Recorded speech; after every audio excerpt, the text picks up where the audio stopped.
Majelis yang dibangga-banggakan di depan para malaikat, majelis yang jika pahalanya ditampakkan sekarang juga kepada kita, niscaya kita tidak mau bubar dari majelis ini.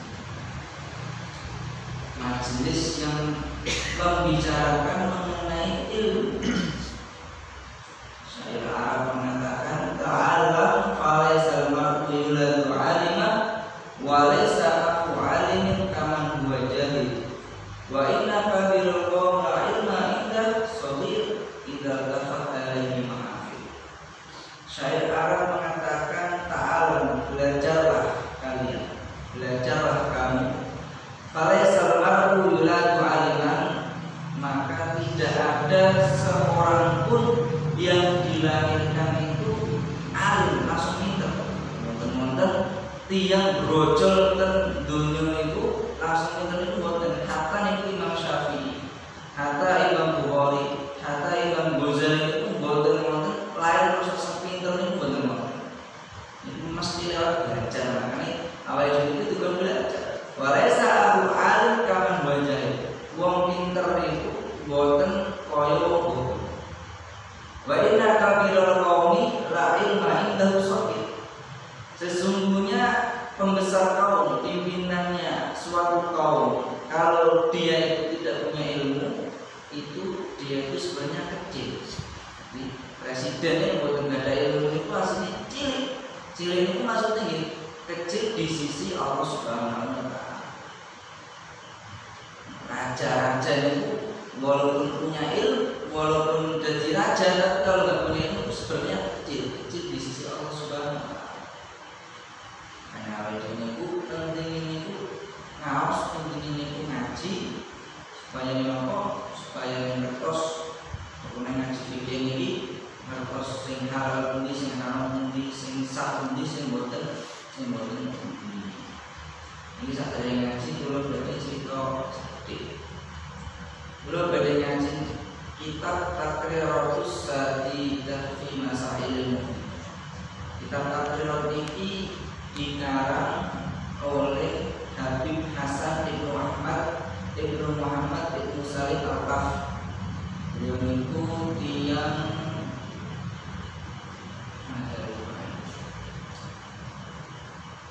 kota-kota sedang makan maka setelah ini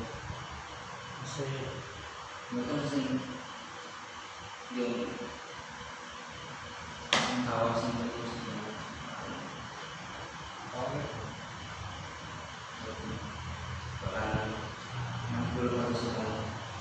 tapi beliau ngaji itu dengan Yaman kali ke Madinah.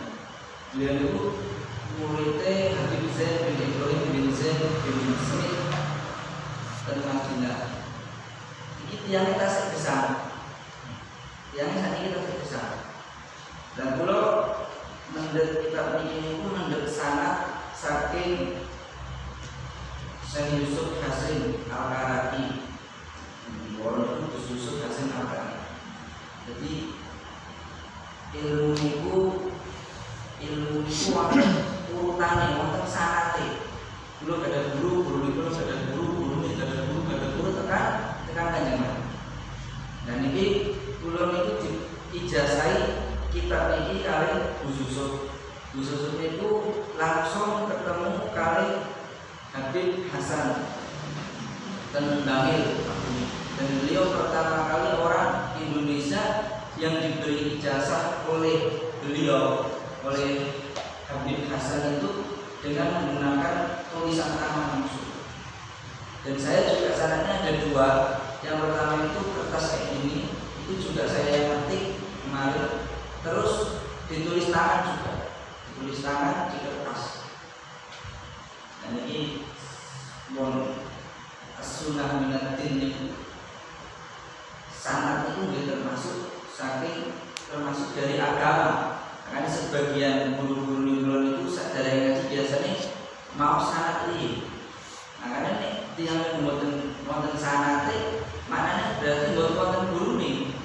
Nah, wonten guru nih berarti guru ini setan. Namanya saya fasa itu setan. Gua mesti mau guru itu berarti guru ini setan. Niki wonten kali kitab, cuma sing tasih pulau betul itu sing tatriot sing sebenarnya itu Al-Ahmad. Niki pada pulau wasuni sedelo sanate beliau nanti pulau menerangkan mengenai silsilah kitab Imam Syafi'i dengan kertas apa tahu Imam Syafi'i, sapa Imam Syafi'i nanti pulau bahas. Syahadatul ijazah ilmiah mubarakah. Al-Aham fi fiqh talibil ilm, kitab yang pertama itu namanya Al-Aham fi fiqh talibil ilm, sebenarnya ringkasannya takriyat. Wa aslinya kitab asal saking kitab Al-Aham itu atau tidak sadida fi masail mufidah, takriyat sadida fi masail mufidah, nama kitab. Ismul ibadah fi fiqh ala madhab Syafi'i. Itu bagian pembahasan ibadah. Jadi kitab ini kalau kali jilid ini yang tak terjauh itu ismul ibadah, pembahasan mengenai khusus ibadah. Nanti bab muamalah atau jilid ini. Dan ini yang diijazahi ini tasik ismul ibadah. Soalnya pada waktu itu kata beliau, kata Yusuf, ketika saya mengambil ijazah itu yang ismul muamalah itu dari dados asik dikarang. Dan ini saya pun dados ismul ibadah makanya yang diparingi ijazah ismul ibadah. Bismillahirrahmanirrahim. Alhamdulillahirabbil alamin liman fiddin tafaqquh. Segala puji bagi Allah Subhanahu wa taala yang menghendaki kebaikan bagi orang yang dipahamkan di dalam agama.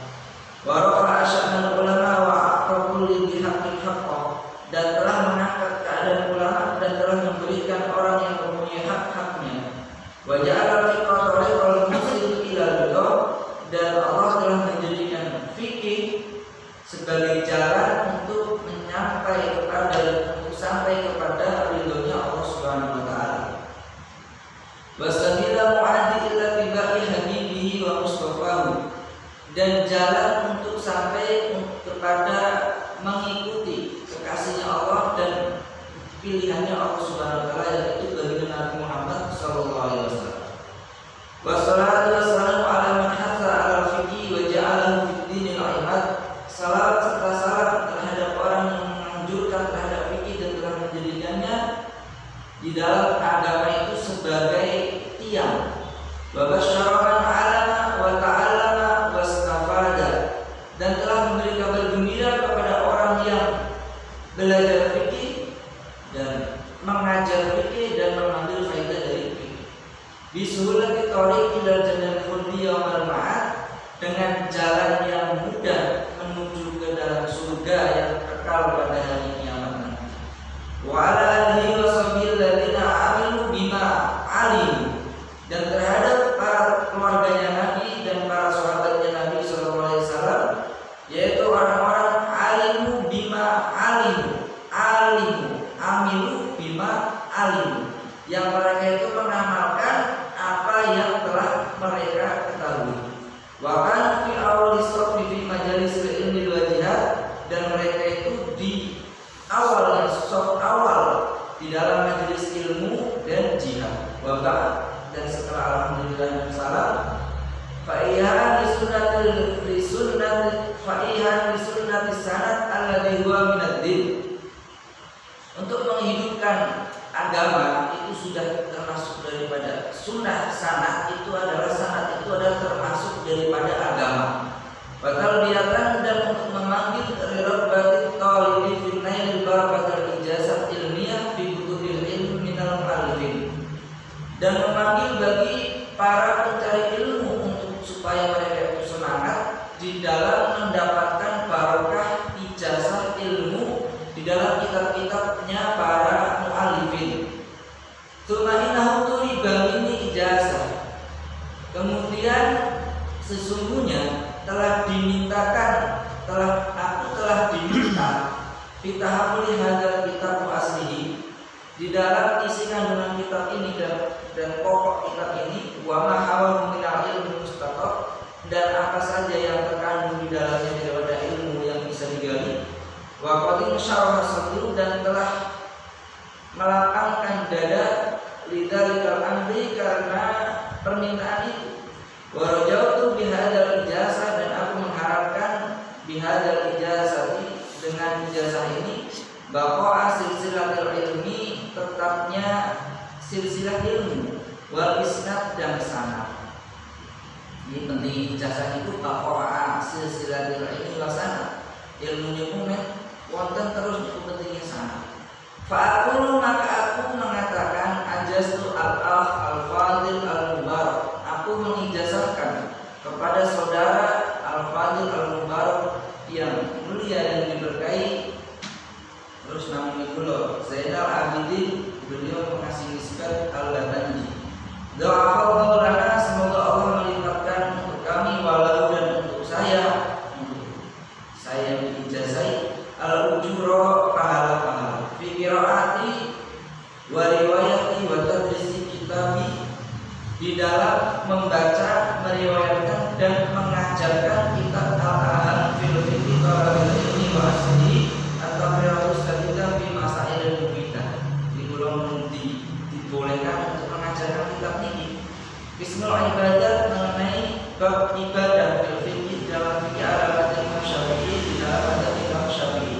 Kama ajazani fi hadzal kitab ini, sebagaimana telah memberikan ijazah kepada dua kitab ini, mu'allifuhuma, pengarangnya, al-alamah al-faqih al-habib Hasan ibnu Ahmad ibnu Muhammad ibnu Salim ibnu Abdurrahman al-Kaf al-Husaini al-Hashimi hafizallahu wa mata'ana bihi wa nafa'ana bihi bi ulumi fid dharain amin.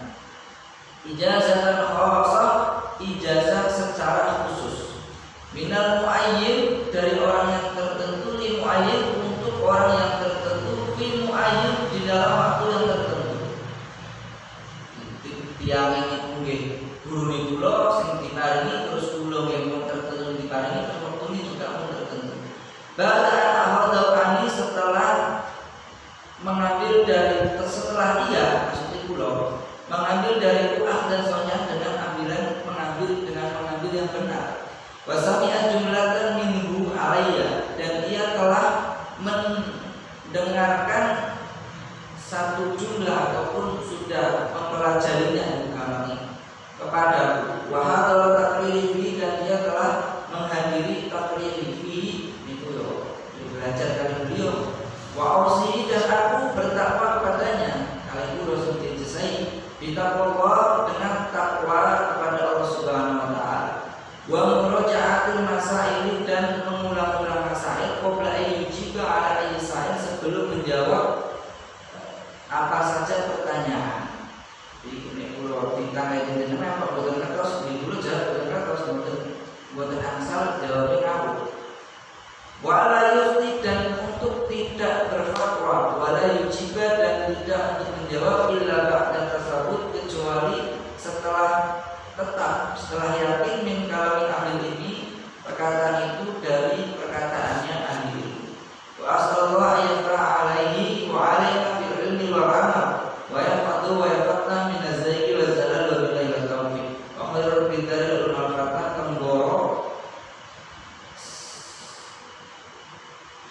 1 Rabiul Awal 1441, 1 Oktober 2019.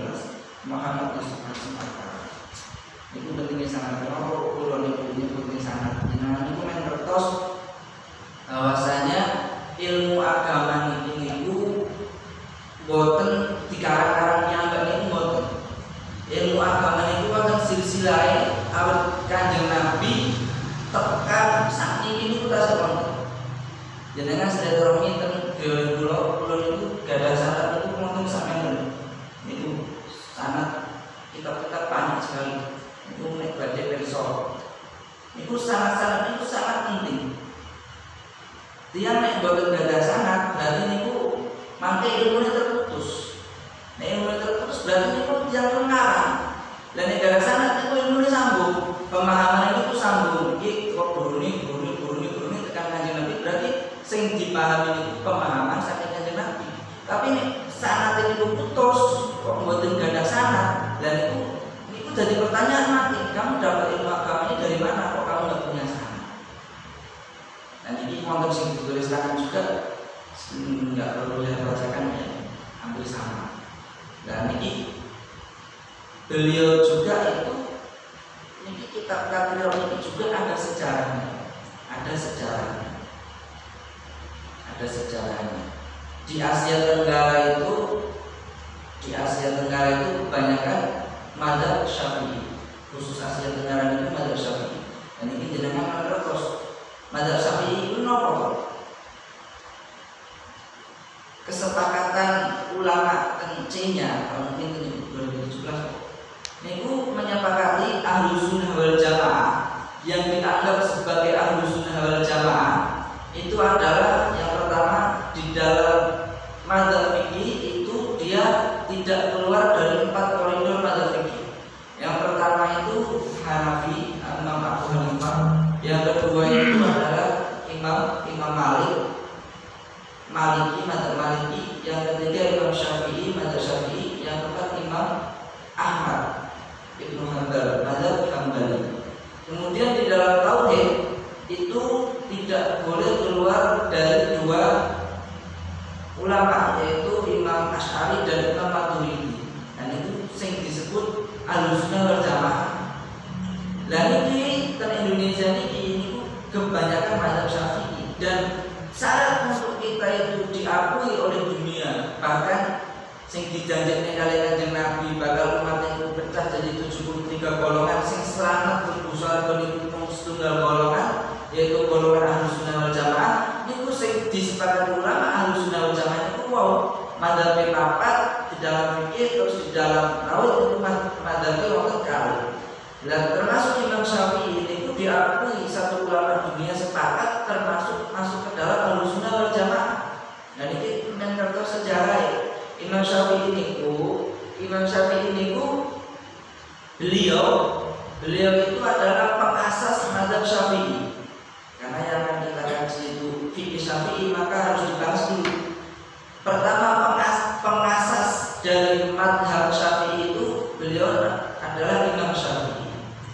Nama beliau, nasab beliau itu Abu Abdillah Muhammad bin Idris bin Abbas bin Utsman bin Syafi'i bin Sa'id bin Ubaid bin Abu Yazid bin Hashim bin Abdul Muthalib bin Abdi Manaf. Ketemu dengan Nabi ketemu dan Abdul Muthalib dan Abdi Manaf. Ketemu dengan Nabi dan Abdi Manaf atau Muthalib?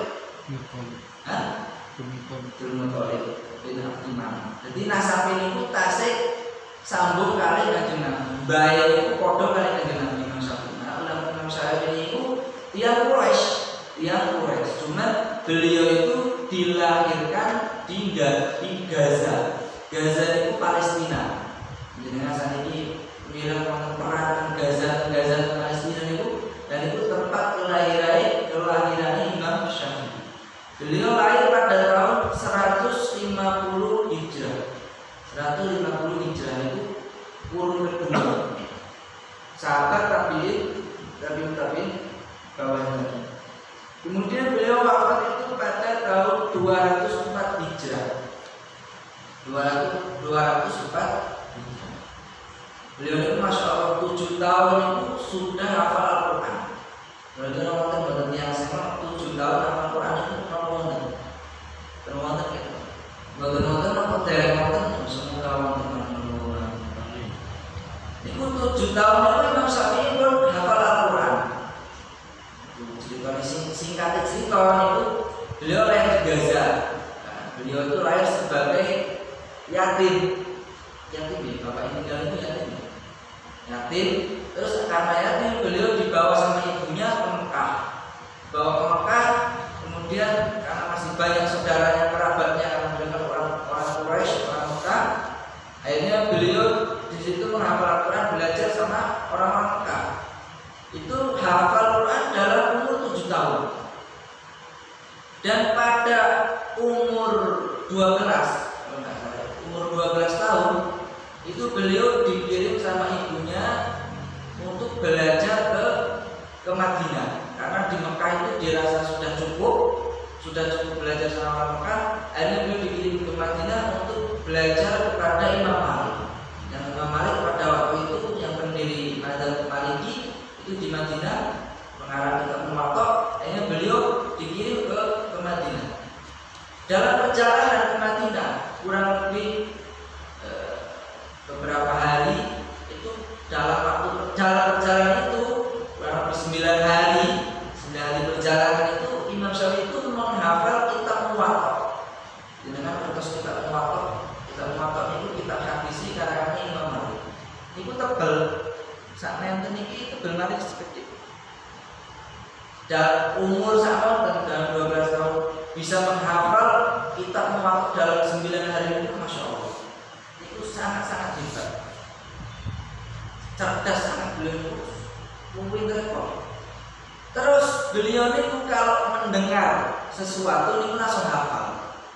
Ane beliau itu nih teng pasar itu kupingnya itu disembeli. Nek beliau teng pasar itu kupingnya disembeli, buatan kurungannya omongannya ngomong buatan kurung. Karena beliau itu wedi nek sing dikurung sing diomong terus kurung itu terus apa terus ganggu hafalannya beliau. Itu beliau. Nah, Imam Syafi'i sing kados niki kok dhewe boten gelem melu Imam Syafi'i niku nggih karo wonten tiyang sing berkata, "Oh, salah nganggo madhaban jadi. Ora usah nganggo madhaban. Ku kembali kepada Al-Qur'an dan Sunnah." Nah, ini kata-kata yang seperti ini koyo benar kembali ke Al-Qur'an dan Sunnah. Nah, kula penak jawab yang saya ngomong terus niku. Kan kowe ora ngerti lah gue Imam Syafi'i itu orang Al-Quran atau orang hadis. Quran Sunnah ini maksudnya Quran hadis. Imam Syafi'i itu orang Al-Quran atau orang hadis. Imam Syafi'i itu ya teko Al-Quran ya teko hadis. Nek aku melu Imam Syafi'i berarti aku yang dari Kanjeng Nabi melu Al-Quran hadis, bukan Imam Syafi'i nggawe hukum dhewe ora. Lah kowe saiki sing jarakmu iku wis terpaut 1442 tahun kali Kanjeng Nabi, kok kowe arep memahami agama teko Al-Qur'an langsung teko hadis langsung, ya iku aku gambar kowe mendengar melu Imam Syafi'i sing kecerdasan beliau itu sudah diakui seluruh ulama di dunia. Lah kowe iso hadis apa yang hafal kok arep dibeloni. Jadi yang sing kados niku yang sing mboten tahu sejarah. Nek dia mau sejarah itu bakal tahu oh, ternyata Imam Syafi'i itu kelebihannya seperti ini. Hafalan beliau itu sangat kuat sekali. Nah, termasuk beliau itu sudah sampai tingkatan mujtahid. Hanya beliau itu punya madhab, beliau berijtihad, beliau mengambil dari sumber Quran dan hadis. Nah, kemudian beliau juga mempunyai guru. Jadi ketika beliau di Mekah itu beliau berguru diantaranya kepada Sufyan bin Uyainah. Sufyan bin Uyainah ini itu juga punya guru. Sufyan bin Uyainah itu berguru kepada Amr bin Dinar. Amr bin Dinar itu juga punya guru. Gurunya itu Sayyidina Ibnu Umar radhiyallahu anhu dan Sayyidina Ibnu Abbas radhiyallahu anhu. Lah Sayyidina Umar dan Sayyidina Ibnu Abbas niku belajar kali Kanjeng Nabi. Nah, jadi niki wonten urutane. Kanjeng Nabi, para Sayyidina Ibnu Umar, Sayyidina Abbas, Sayyidina Ahmad bin Dinar, Sayyidina Sufyan bin Uyainah, terus kepada Imam Syafi'i. Imam Syafi'i nanti ada lagi turun ke bawah, nanti saya terangkan. Jadi ada urutannya sampai sekarang, sampai saat ini, sampai kepada kitab yang ada di dalam kita ini. Jadi wonten urutannya. Terus di Mekah juga beliau belajar kepada Muslim bin Khalid Az-Zanji, juga kepada Abdul Aziz bin Umar. Kalau Muslim bin Khalid Az-Zanji, beliau itu belajar kepada Abdul Malik bin Abdul Aziz bin Jurayj. Abdul Malik bin Abdul Aziz bin Jurayj niku belajar kali Atok bin Abi Robah. Tapi ini Atok bin Abi Robah niku belajar kali Sayyidina Ibnu Abbas. Sayyidina Ibnu Abbas niku belajar kali baru sahabat. Baru sahabat itu pembesar para sahabat. Sayyidina Umar bin Khattab, Sayyidina Ali bin Abi Thalib, terus Sayyidina Zaid bin Thabit. Lah tiga niki Sayyidina Umar bin Khattab, Sayyidina Ali bin Abi Thalib, Sayyidina Zaid bin Thabit itu belajar kali Kanjeng Nabi. Jadi ilmu Imam Syafi'i itu guru niku sambung tekan Kanjeng Nabi. Niku guru sing teng Mekah. Terus beliau ketika beliau 12 tahun tadi hijrah dikirim ibunya ke Madinah, juga beliau di situ ada guru. Beliau punya guru. Guru beliau itu yang guru yang masyhur itu adalah Imam Malik bin Anas. Itu pengarang kitab Muwatta. Lah Imam Malik bin Anas itu ganda guru namanya Imam Rabi'ah. Imam Rabi'ah juga mempunyai guru Sayyidina Anas radhiyallahu ta'ala. Sayyidina Anas berguru kepada baginda Nabi. Beliau Sayyidina Anas juga berguru kepada para sahabat yang lain. Juga Sayyidina Imam Rabi'ah ini juga berguru kepada Imam Nafi', yang Imam Nafi' itu berguru kepada Ibnu Umar, Sayyidina Umar berguru kepada baginda Nabi. Ini wonten urutan sedoyo niku ten Madinah, antara kali Imam Malik bin Anas. Lalu setelah beliau di Madinah, setelah Imam Malik wafat, beliau melanjutkan mencari ilmunya ke Baghdad. Baghdad itu saat ini itu daerah Irak.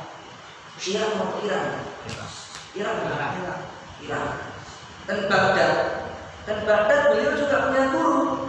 Beliau di Baghdad itu gurune Imam Muhammad bin Hasan, murid Imam Abu Hanifah. Juga Imam Abu Hanifah pendiri mazhab Hanafi. Beliau berguru kepada Imam Muhammad bin Hasan, murid Imam Abu Hanifah. Kemudian juga berguru kepada Imam Waqi' bin Jarrah ketika beliau di Baghdad. Nah setelah itu beliau kembali lagi ke Mekah untuk membuka pengajian. Terus beliau lagi kembali lagi ke Baghdad. Kemudian beliau setelah Baghdad ada kekacauan, beliau pindah ke Mesir. Setelah beliau pindah ke Mesir, baru beliau wafat di Mesir. Itu singkat perjalanan Imam Syafi'i. Singkatnya kata seperti.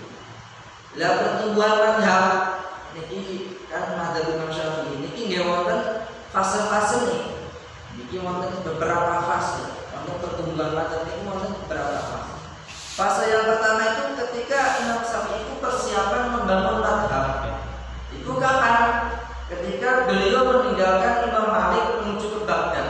Jadi ketika beliau di Mekah, kemudian dikirimnya ke Madinah untuk belajar kepada Imam Malik. Setelah Imam Malik wafat, itu beliau melanjutkan untuk belajar di Baghdad.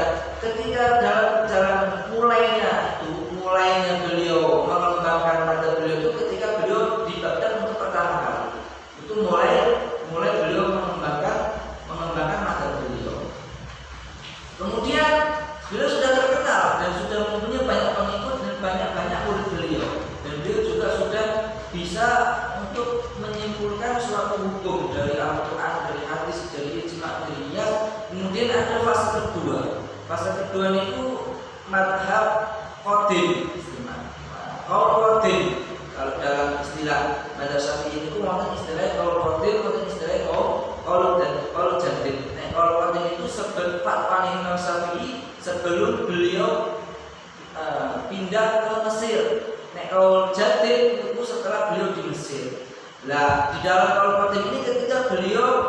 di Baghdad sebelum pindah ke Mesir itu namanya qaul qadim. Nah, kemudian ada fase ketiga namanya qaul jadid. Ini penyempurna di dalam mazhab Syafi'i. Jadi beliau menelaah lagi. Setelah beliau fatwa di Baghdad, kemudian pulang ke Mekah, ke Baghdad lagi. Nah, setelah ke Baghdad yang kedua kali ini, setelah itu beliau kan pindah ke Mesir. Dan setelah pindah ke Mesir, beliau itu mempunyai namanya qaul jadid. Jadi fatwa beliau itu direvisi. Yang tadinya di Baghdad seperti ini, ketika di Mesir itu direvisi, pembenahan. Nah, beliau itu wafatnya itu di Mesir.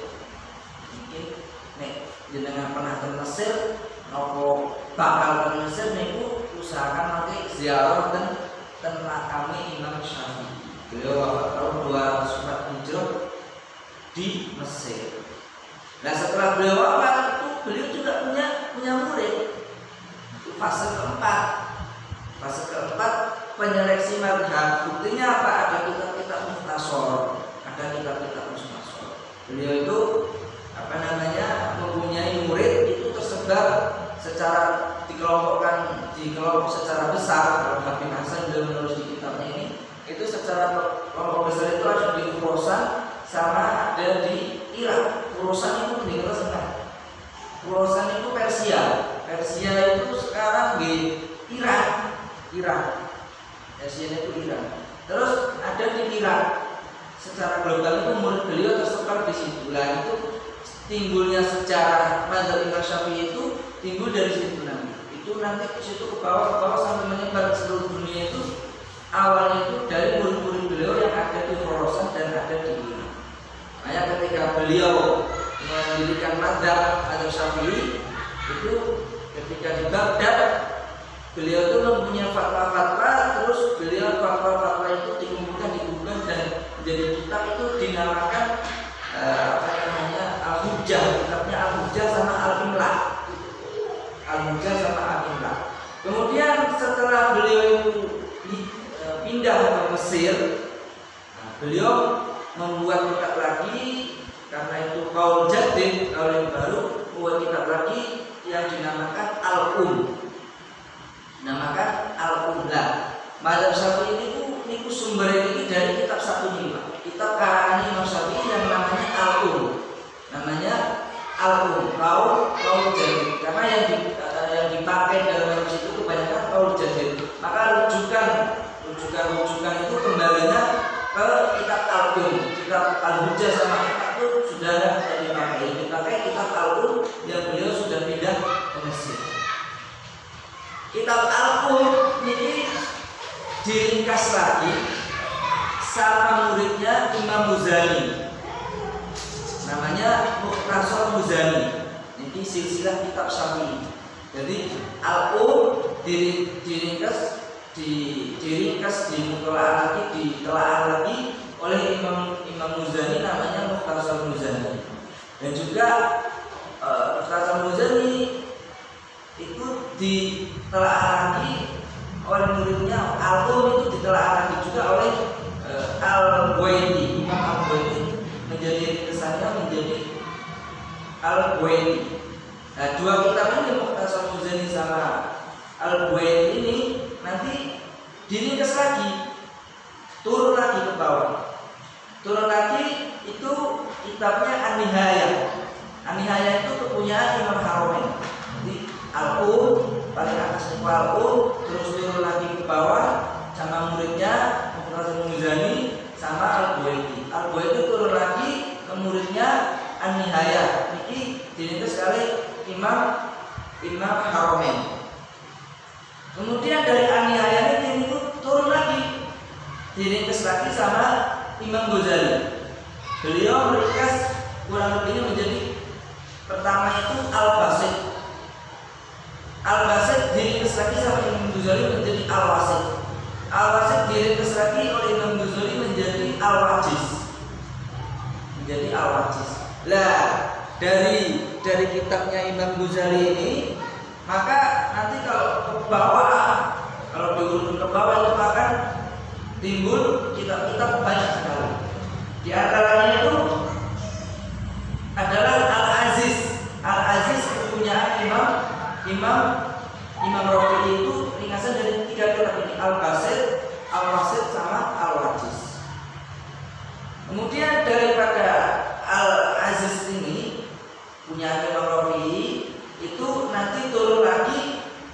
diringkas lagi menjadi Al-Hawi, punya Imam Khuzron. Kemudian diringkas lagi menjadi Al-Irsyad. Al-Irsyad diringkas lagi menjadi Fathul Jamal, punya Ibnu Hajar Al-Haytami. Kalau dengan niku ahli kitab niku kertos kitab niku masyhur. Juga daripada Al-Aziz tadi punya Imam Rafi itu bisa turun lagi, diringkas lagi menjadi Ar-Raudhah punya Imam Nawawi. Dari Ar-Raudhah ini itu timbul Ar-Raudhah punya Imam Mukri, terus Asnaul Matlab punya Imam Zakaria Al-Ansari. Itu kitab-kitab rujukan mazhab Syafi'i Islam. Terus kalau dari jalur yang lain lagi itu Al-Basit, Al-Wasit sama Al-Wajiz punya Imam Ghazali itu diringkas menjadi kitab Al-Khulasoh. Al-Khulasoh juga Imam Ghazali lagi yang buat. Kemudian Al-Khulasoh itu turun lagi ke Al-Muharrar Imam Rafi'i. Kemudian dari Al-Muharrar itu menjadi Minhajut Thalibin Imam Nawawi. Dan itu yang masyhur saat ini, yang kebanyakan dipakai untuk standar pondok pesantren Imam Syafi'i tertinggi sekarang itu Minhajut Thalibin. Dan dari Minhajut Thalibin itu timbulah Manhajul Tulab, Mughni Muhtaj, terus Nihayatul Muhtaj, itu banyak kitab-kitab yang lain sebagainya, dan masih banyak lagi urutan kitab. Dan dari kitab-kitab itu sing mau dan bawah itu teko Minhaj, terus dari Manhaj, nah turun lagi makanya wonten istilahnya dan di kitab Fathul Mu'in, terus Fathul Qorib itu di bawahnya lagi. Terus ada kitab-kitab kecil, kitab-kitab dan sebagainya, ada Matan Az-Zubat, ada yang lain sebagainya, dan turun lagi. Nah sekarang yang ulama sekarang, beliau juga membuat salah satunya itu Taqriratus Sayyidah niki. Nah niki ringkasan saking kitab-kitab yang terdahulu. Di sini kitab Taqriratus Sayyidah itu aslinya saking kebanyakan dari Matan Az-Zubat, karena beliau itu banyak memasukkan di sini itu itu Matan Az-Zubat. Matan Az-Zubat punya Imam Iraqi, punya Imam Ibnu Ruslan. Matan Az-Zubat itu punya Imam Ibnu Ruslan. Sini itu syair-syair. Dan ini sejarah kitab, sejarah mazhab Syafi'i, sejarah kitab Syafi'i dengan mengertos. Jadi agama itu boten digarang-garang piyambak, tapi wonten jalure, wonten tertipe, wonten tertipe, boten terus ngawur itu boten.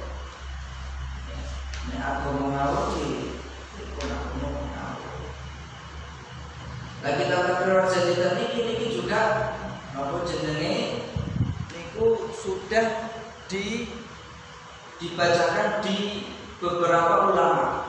Jadi sebelum beliau menyebarluaskan kitab ini, niku sudah dibacakan di beberapa ulama.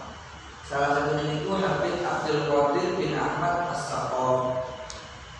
Beliau Habib Hasan bin Ahmad bin Muhammad bin Sanaba, beliau membacakan kepada beliau. Juga beliau membacakan kepada Habib Abdurrahman bin Ahmad Al-Kab, Habib Muhammad bin Ahmad Asy-Syatiri, Habib Muhammad Ar-Rasyid Al-Baiti, Habib Ali bin Muhammad bin Salim Al-Attas, Habib Abdullah bin Muhammad bin Alawi bin Syihab, Sayyid Alamah Muhaddits Muhammad bin Alawi Al-Maliki. Kitab ini juga dibacakan kepada Sayyid Muhammad Alawi Al-Maliki. Sayyid Muhammad jangan nih kertas di dalam ulama itu masyhur nama itu Muhammad bin Alawi Al-Maliki. Itu termasuk guru itu loh. Sanad itu loh sebagian dan Sayyid Muhammad Alawi Al-Maliki lewat Kiai Uzairon, lewat Kiai Nur, kalian lewat Kiai Ain. Jadi 3 jalur yang kembali ke Sayyid Muhammad Alawi Al-Maliki. Beliau juga membacakan kitab ini kepada Sayyid Alawi Al-Maliki. Kemudian Al-Habib Al-Alama Sultan Ulama Asrul As-Salim Ibnu Abdullah Ibnu Umar Asy-Syafiri. Ini Yaman. Itu masyhur itu wali